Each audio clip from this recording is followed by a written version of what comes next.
All right, in the first half of this video, we talked about paraphrasing and summary, and I started to introduce direct quotations and their purpose. We talked about how not to use direct quotations, and now I want to talk about the common pitfalls when it comes to using direct quotations in your writing. And the most common pitfall is the loose balloon quote, or quotes that are just dropped in and plopped down within your writing without any connection to your ideas. The point that I'm trying to make is that direct quotations cannot stand on their own as complete sentences. They need to be integrated or woven into your writing. You need to combine your writing with the writing of the author. Because what does it mean to be integrated? It means to combine two things. So you need to combine your words with the author's words to complete or to make one kind of unified sentence. So the big idea with integrating quotes is that you have an insightful claim of your own. Now you need to cite the sources you found. And in order to do that, you need to transition smoothly your ideas with someone else's. So I've got a few examples here of what a loose balloon looks like. What a loose balloon looks like, in case you don't know what I mean when I say loose balloon. So, sharing funny posts about one's children on social media is as commonplace as can be nowadays, but this seemingly innocent activity has its drawbacks. Now, whose words are those? Those are mine. That's what I'm saying. That's what Miss Swan is saying. And then right here, after I have my idea, I have, quote, the shock of realizing that details about one's life, or in some cases an entire narrative, have been shared without consent or knowledge, has become a pivotal experience in the lives of young teens. Now, I didn't say that. Taylor Lorenz said that. But if you look right here, I'm going to try to highlight this right here. This is why it's a loose balloon. I don't have anything of mine before it, and I don't have anything that connects these two ideas. This direct quotation is off on its own as a complete sentence, and it can't be a sentence on its own. I've got to find some way to connect my words with this quote. I hope that'll make sense in just a second. So that's why it's a loose balloon. Think about it this way. When you go to introduce your parents to your significant other or to a new friend, and you bring somebody into your house for the first time, and as soon as you get to the door, you bring that person into your living room, and then you sit that person in between each of your parents and then say, peace out, I'm gone. Call me when you're ready to go home, right? It's an incredibly uncomfortable situation, because here I have someone completely new to my people.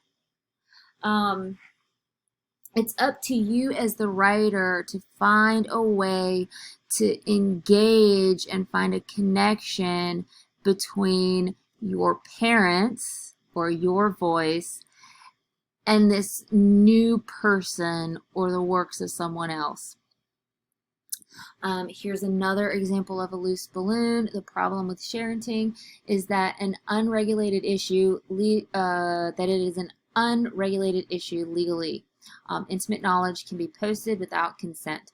That's my words, that's Ms. Swan, that's my perception. Or that's an idea that's presented in Taylor Lorenz's article that I've taken out. And then, of course, I have my loose balloon here. Parents act as both, gatekeepers of their children and their personal information as narrators of their children's personal stories.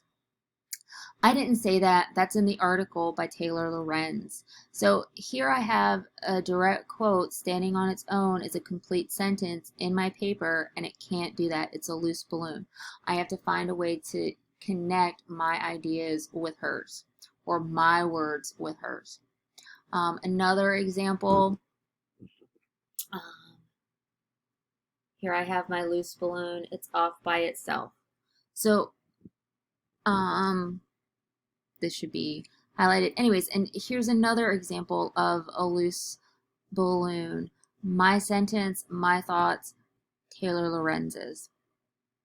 Well, how do I fix that? How do I keep from having loose balloons in my writing? Well, there are several ways that you can fix it. And the first way that you can fix it is to use a signal phrase or phrase of attribution before the quote. So, for example, you want to use a signal phrase and separate the quote with a comma. So, the problem with sharenting is that it's an unregulated issue legally. According to Lorenz, that's my signal phrase, comma, quote, parents act as both a gatekeeper of their children's personal information. So here I have my words integrated with the author's. It's no longer a sentence that stands by itself. And just an aside, you notice I don't have an in-text citation here because there are no page numbers, and I have my author's name here. So if there are no page numbers and you have the author's name in an in-text citation, you don't need to put, not an in-text citation, in a signal phrase, you don't need an in-text citation here. If I changed it to, according to the article, when children, etc., whatever that the title of the article is, then I would put my in-text citation in. And notice that my in-text citations go after the quotation mark, and my period goes at the end of the closed parentheses, because you don't want it to look like this starts your, this, unfortunately, that the in-text citation starts the next sentence. So, but you can use a signal phrase to fix your loose balloons. Another example of using a signal phrase is not only is sharenting a legal complication, there are also concerns with how digital footprints will affect children psychologically and socially. And this is not something that Taylor Lorenz really talks a lot about, but it is something that I think is veiled in her article. So these are my words. And then, of course, Lorenz notes the reactions that children have when they realize their life stories are online. Natalie explains, quote, "We're real people. I want to be a person who is a person." At a young age, children have already begun equating their self-worth with social media and the sharing of one's intimate life details. Undoubtedly, sharing will continue to be growing problem with emotional self-esteem issues. So note how before, when I had my loose balloon, this was off by itself. However, now I have a signal phrase giving credit to the little girl who said it, and my in-text citation. So I've woven the author's ideas here with my words. So it's no longer a loose balloon. Another way that you can fix a loose balloon is to introduce the quotation with a complete sentence and then add a colon. This is the same example from the previous one where I said, Lorenz notes the reactions that children have when they realize their stories are online, colon, whoa, we're real people. I want to be a person who is a person. And the reason that this is no longer a loose balloon is because this quote is not a sentence standing on its own. Rather, I have my words, then her words. They're integrated and woven into a sentence all on their own. Another way, and this is probably my favorite way because it helps, it really caters to the taking out the nugget instead of running the risk of having these really long quotations. You want to make the quotation a part of your own sentence without any punctuation between your own words and the words you're quoting. So in other words, you're explaining the author's big ideas with the important quotes. So children Google themselves and find out and quote entire narrative, end quote, her words, of their life, quote, has been without consent or knowledge is now a pivotal experience. So I've taken what was a really long quote and I've only broken apart, I've only taken out words that I think are important and have substituted the other words with my own. So I have just my little nugget that's woven in to a sentence of my own. Another example, I really can't spell, I am so sorry. A conflict of interest exists as students might, or as children might one day resent the disclosures made years earlier by their parents. My words. This is especially true when the information is potentially damaging or embarrassing. My words. In order to mitigate future embarrassment, young adults have created their own social media accounts to, quote, take control of their image and supervise their parents' posts. This is an idea that Lorenz brings to my ideas. So I've taken a long quote and I've only taken that one 4-5 sentence phrase and put it in my own writing. So no, it's no longer a loose balloon. So there are 4 necessary parts to integrating direct quotations, and it's introducing with the phrase of attribution, the small nugget taken word for word from the text, an in-text citation, and then a sentence of explanation.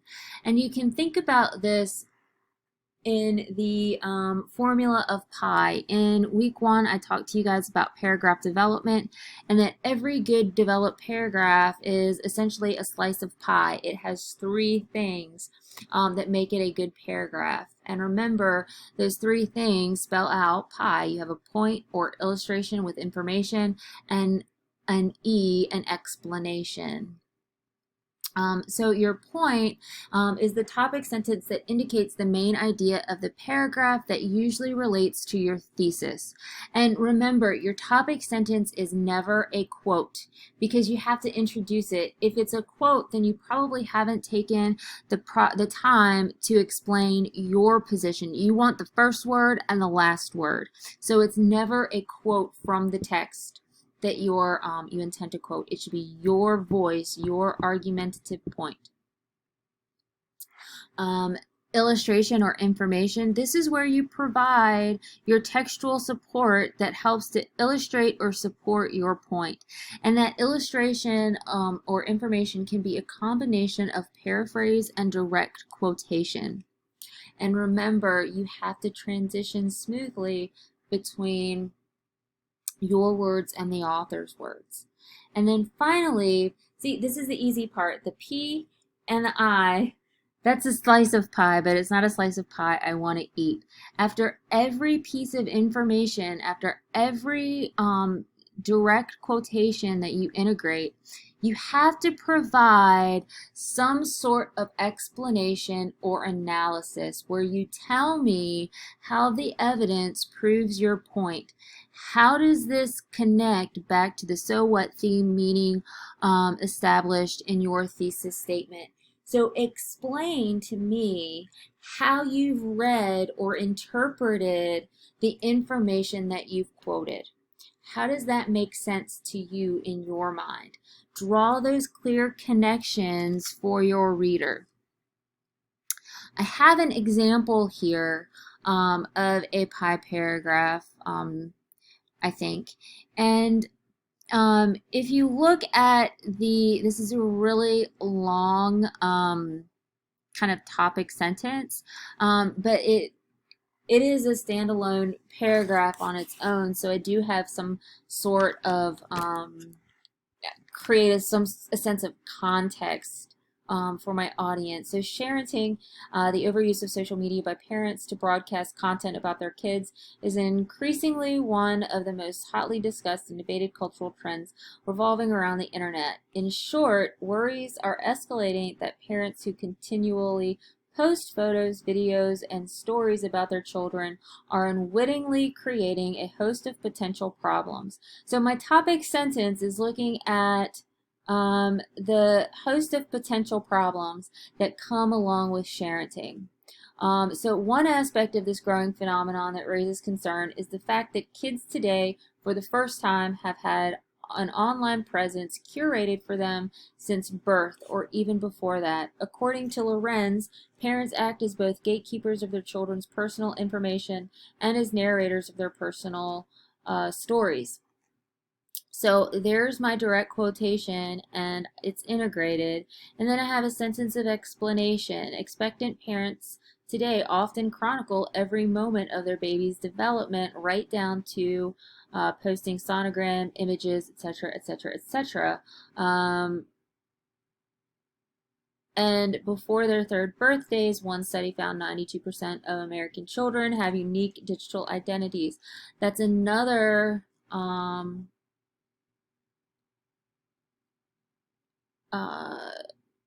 citation from the text. However, I need to put my in-text citation here. All right. I took that from the article. Lord, I can't type. What the lasting effects of this sharenting is, we don't know yet. However, by constantly posting about their kids, parents run the risk of normalizing the idea that life is a series of staged events, a kind of ongoing performance art. Indeed, posting for photos to share on social media could become the main event itself, a competitive and somewhat artificial endeavor that threatens to overshadow the more natural, organic aspects of our lives. So here, essentially, let's just say this paragraph this is my topic sentence. These are my quotes, my support, and this is my so what. This is my why does it matter? How do I explain? And how does this connect to my topic sentence? So take a minute to read through my pie paragraph and really get an essence that I take the time to create a topic sentence, explain the information and integrate my sources, and then explain why it matters in the larger context, my so what.